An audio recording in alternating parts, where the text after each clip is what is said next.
affronter l'épreuve avec foi. Nous allons lire un passage dans le livre d'Ésaïe, au chapitre 26 et au verset 3. Il est écrit: « À celui qui est ferme dans ses sentiments, tu assures la paix, parce qu'il se confie en toi. » Gloire à Dieu.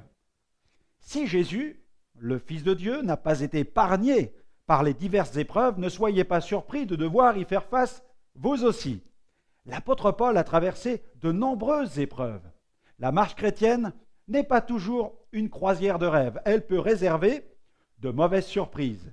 Dieu ne nous berce pas d'illusions et la Bible ne nous cache rien. Il est donc vivement recommandé d'être bien équipé pour les jours de grand vent afin de demeurer ferme et inébranlable dans la foi.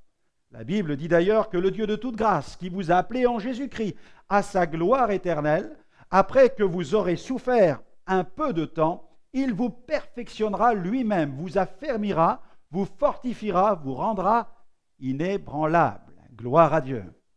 Même si une vie spirituelle médiocre peut être à l'origine d'épreuves, de problèmes plus ou moins importants, on ne peut pas dire de manière catégorique que l'épreuve est automatiquement le résultat d'un manque de spiritualité.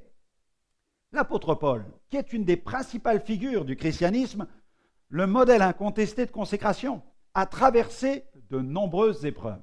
Alors êtes-vous éprouvé? Ne baissez pas les bras. Affrontez l'épreuve avec foi. Ce serait une erreur de penser que l'épreuve est inutile. Quand la tempête fait rage, c'est alors que vous réalisez votre impuissance, mais également votre besoin de Dieu. Sachez que dans l'épreuve que vous traversez, il y aura toujours des enseignements à recevoir, des leçons à tirer. Alors je vous recommande cette prière aujourd'hui. Seigneur, je veux être confiant et ne pas me laisser décourager. Aide-moi à ne pas paniquer et à ne pas perdre mon sang-froid, mais à garder la foi et à l'entretenir au nom de Jésus. Amen. Amen.